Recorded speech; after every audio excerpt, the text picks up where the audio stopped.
የመጀመሪያ አይነት እንደ አይን ብሌን ነው መንከባከባ ጓደኛዬ ናት። እኩል ነው የምንለብሰው አንድ አይነት ልብስ ማንንም አቅም ሀገሩ ላይ እና ከወር በኋላ ተደፍራ ነው ተባልኩኝ እና የምትጠራጠሩት ተባለ። ሳር ምናምን ጠይቆኝ ነበረ። ጎረቤት ግቢ ውስጥ ሳር ነበርና ያው ብዙ ናቸው ወደ 8 ምናምን ይሆናሉ የሚኖሩት። እንደዚህ ተጋይተን ነበር አልኩኝ። የነበርኩበት ቤትም ተከተላይ መታ ተደውሎላን ነው ልጅቷ የወጣችው። የነሱ ልጅ ማለት ነው። ወደ 20 ምናምን አመት የሚሆናት ልጅ ስትከታተለኝ ነበርና ተጠርጣሪዎች ታሰሩ። ከ9 ወር በኋላ ነፃ ተለቀቁ። ያው ህግ ያውቃል። የልጄ ጉዳይ ግን እነሱ ከተለቀቁ በኋላ ምንም አይነት ፍንጭ የለም። በቃ ሰው እኮ ዶሮ እንኳን ሲሞትበት ይፈልጋል መብት ያጣውና ከኔ ጉዳይ ይልቅ ልጄ ሰላም ነሳች። በቃ ማለት ምንም ማድረግ አልችልም። ማለት ምንም ማድረግ አልችልም። ስለ ሚዲያ ምንም የማውቀው ታሪክ የለም። ብስለቱ የለኝም። 2009 ላይ ነውና ቋቅሜ 1 ገብቼ ጥቅምት 10 ላይ ነው ልጅ ያረፈችው። 1 ወር እዛ ግቢ ውስጥ ገብቼ ማለት ነውና አዲስ ግቢ ነው አልነበረኝም በፊት ማለት እንደዛው ተመሳሳይ ፌበን የምትባል ልጅም ፌበን ኤፍሬም ነው የምትባለው። ፌበን ኤፍሬም እና ቁጥር 2 የደረጃ ተማሪ ናት። 3ኛ ክፍል ልጅ አንደኛ በጣም ማቹር ልጅ ናት። 3 የተደፈረችው 8 አመት ከ8 ወር 8 አመት ከ8 ወር እና የብዙ ታሪክ ወልቂጤ ላይም እንደዛው ተመሳሳይ ተፈጥሮ ነበር። ሌላ አሁን የነገርሽኝ በራሷ ቶርሽን ጫማ ገመድ ተሰቅላ ሙታና ያገኝሻል። በኋላ ደግሞ የሕክምና ውጤት ደግሞ ተደፍሮ ይገናኝልኝ እኮ ብዬ ነው ታሪኩ። መሰቀልና መደፈረን ምን አገናኘው? እስኪ አገናኙ ታሪኩ። ከደፈሯት በኋላ ነው ለማስመሰል እያጠናች ነው ራሷን ያነቀችው ለማስበል ነው ያደረጉት። ደፍተሯም እያጠናች እንዳለ ከፍተ ነበር። እያጠናች ያለችው ወንበር ላይ ነው ያቆሟት። አንገቷና ሚስማሩ አንድ ላይ ነው ያለው። ምንም ወይ ተንጠለጠለ የታነቀ ሰው ስናይ እግሩ መንጠልጠል አለበት። የሷ ደግሞ ያው ወፍራም ስለነበረች ዘፍ እንዳለች ነው ያለችውና አንገቷ ብቻ ነው ወንበሩ ላይ ያለው። እንደረገጠና አንገቷ ብቻ ነው ትንሽ እንደዚህ ያለውና ትንሽ እዚች ጋር ብቻ ትንሽ ቆረጥ ያረጋት ገመዱ እና በቃ ምንም አይነት ነገር ከዛ በኋላ ፍንጭ የለም። አባትየውም እዛው ጋር ቆመው መደፈሩ ነው ለህይወቷ መጥፋቱ መደፈሩ ነው መታነቁ ነው? አይ ደፍረው ነው ማንነታቸውን እንዳትናገር እንዳታቀባቸው ነው። ከገደሏት በኋላ ነው የሰቀሏት። ተወሰነ ደቂቃ በኋላ ተመልሼ ከዛሽ ከጎረቤት ልጅ ጋር መጥቼ በር ሳንኳኳ የሚከፍትልኝ የለም።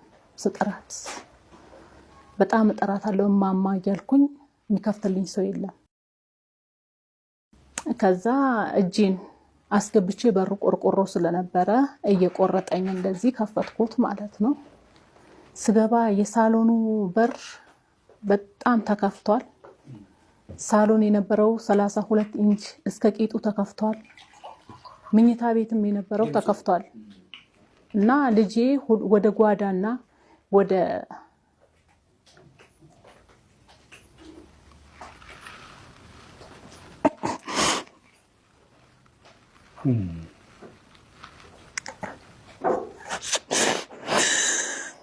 አይዞሽ ኔት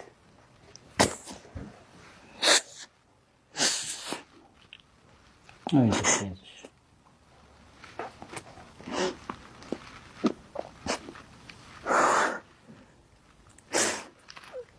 እንደ ዶሮ ተንጠልጥላ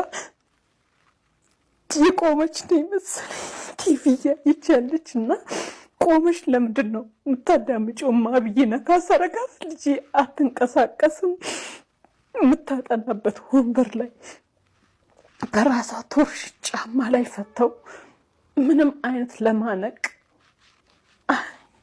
ምንም አያሳምንም እና ትምጥዬ ሚስማር ላይ ነው አይኗ ፈጠጥ ልጄን አውርጃት ራሴን አላቅም እና እኔም ሆስፒታል ገባ። ልጄን እዛ ሆስፒታል ካሳረፏት በኋላ ወደዳ ኢሚዲየትሊ ወሰዷት ማለት ነው። ሬሳ እዛ ያው በማግስቱ መጣልኝ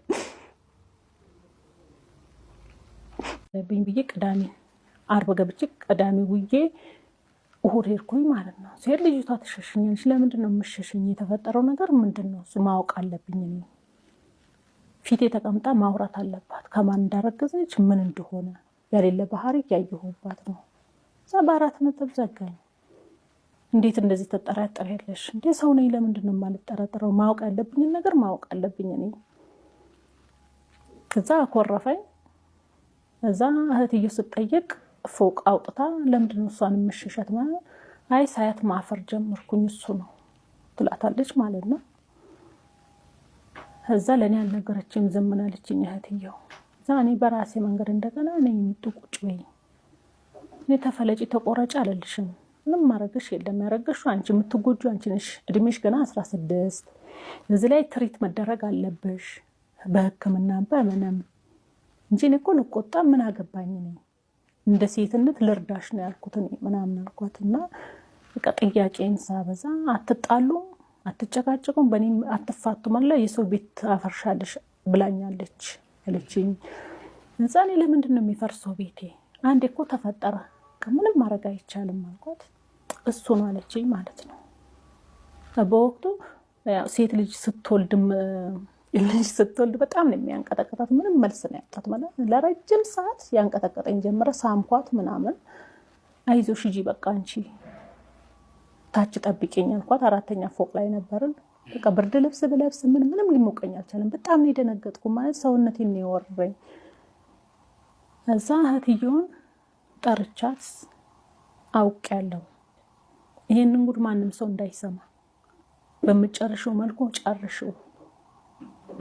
እኔ በቃ ያመኛል። ምክንያቱም እኔ ልጄ ከሞተች በኋላ የሆነ ስናደድ ልቤ ያዞረኛል፣ ማይግሬን አለብኝ ጭንቅላቴ በጎን በቃ ስለዚህ ጭንቀት አልችልም። ስለዚህ ይሄንን አንቺ ጨርሽው ከአቅሜ በላይ ነው ብዬ ጸጥ አልኳት። የልጄ ልደት ነበረ 3ኛ ዓመቷ ነሐሴ 1 كيف شفت ይሁን ፊት ነው የሚያሳየው። እኔን ያኛል ስሸሽ የነበረው ለምንድን ነው መጠጋት የጀመረችው ማለት ነው። ልጅ አይደለች እንዴ? ሰው ሲንጫጫ እኮ ደስ ይላታል። እዚህ ላይ ነፍሰ ጡር ነች፣ ያምራታል። ኬክ ለምንድን ነው የማትበላው? እዛ ሁሉን ነገር ሰጣት ምናምን። እነሱ ወንድሙ ከውጪ መጥቶ ነበር። የመጀመሪያ ልጁ ሞቶ መቅዶኒያ ሊያሳልፍ 40 እና ወደ ላይ ሄዱ። ሁሉም መኝታ ቤታቸውን ያዙ። እኔና እሷ ቁጭ ብለን እሷ መሪንዳ እየጠጣች ቀጥታ መጣ። እዛ ምንድን ነው የምታወሩት ምናምን አለ። ሰው አይደለን ማውራት በፊት መሸሻ አሁን ለምንድን ነው የተጠጋችሽ ምናምን አለኝ። መጠጋት እስካለባት ማውራት አልችልም እኔ ምናምን አልኩት። እዛ የስፕራይቱን ጠርሙስ አንስቶ ሊመታት። ለምንድን ነው የምትመታት? ምክንያት እዛ ሁለቱ ግብ ፈጠሩ። ማን እንደሆነ አውቄያለሁ የተፈጠረው ያንን ለመሸፈን ከሆነ ከመጮህ ይልቅ ደግሞ መብቴ መፈለግ። ምክንያቱም እቺ ልጅ አገር ቤት ነው የምገባ። አገር ቤት ስገባ ደግሞ ብዙ ሰው ይሰማል። ተሸካሚ ነው ብላኛለች። አዎ። ስለዚህ እኔ አሁን ከሷ ያጣሁት ምንድነው መሰለ፣ እኔ አሁን በዚህ በ3 ዓመት ጊዜ ውስጥ የልጆቹን እንትን ታውቃለች። ስልክ አላት፣ የቤት ስልክ አለ፣ ሞባይል አላቸው፣ ምን አላቸው። ደውላ ማለት ነው። እኔ አሁን በጣም ከሚገርመኝና በቃ እስካሁንም ለአእምሮ በቃ እስከ ዝንት ዓለም ሊመለስልኝ ያልቻለ ጥያቄ አንድ ቀን እንኳን ማለት ነው ምንድን የት ሆናችሁ፣ እንዴት ሆናችሁ፣ ደህና ናችሁ ወይ፣ አይዟችሁ እነሱ ብንጣላም እንኳን ወይ አንድ ቀን እንታረቃለን አይዟችሁ በርቱ ወይ እመጣለሁ እንኳን የሚል አይነት ንግግር ብታደርግ እኔ ምንም እንትን ለልጆቿ ቦታ ቢኖራት ማለት ነው ወደቄ ካለችበት ፈልጋ ያመጣ ነበር within this year አንድ ቀን እንደው ተሳስታ ደውላላችሁ አጣቀም አንድ እሱ ሁለተኛ ነገር ደግሞ ከጎረቤት ወሬ የሚያቀብሉ ፓርቲዎች አሉ ያጣሉንም በወሬ ነው አቃሉ ግን እነዛ ሰዎች እንደዚህ ሆነ እንደዚህ ለበሱ እንደዚህ በሉ እንደዚህ ተጡ እነሱ ጋር ተደውላለች እሰማለሁ ልክ እሷም ከዚህ ደውለው እንደሚነግሯት ማለት ነው ወሬ ይመጣል ግን ስራዬ ብያ ልከታተል ግን ሲመጣ ለነዛ ስደውል እነዛ ሰዎች ልጆች ደግሞ እናታችሁ እኮ ደውላ እኮ እንደዚህ አለች ይሏቸዋል ልጆቹ በጣም ኦፍሴት ይሆናሉ ስለዚህ ቢያንስ የልጅ አእምሮ ላይ እንደው በቃ እንደናት ማለት ነው እኔ አሁን የእናትነት ሚስጥር በጣም ከባድ ነው በጣም እንዲ ተለክቶ እንዲ ተብሎ ዋጋው ይሄ ነው እንደዚህ ተነብሎ የሚነገርላት አይደለም 9 ወር ከ5 ቀን በሆዷ ተሸክማ ስትወልዳቸው የነበረውን ችግር አቃለሁ እንዴት አብራ ተሰቃይታ እንደነበር ግን በዚህ ያህል መረሳት ማለት እኔ በጣም ነው የገረመኝ ለምን ደውለሽ ማታቂው አንቺ እንደው አለች እኮ እዚህ ይሄ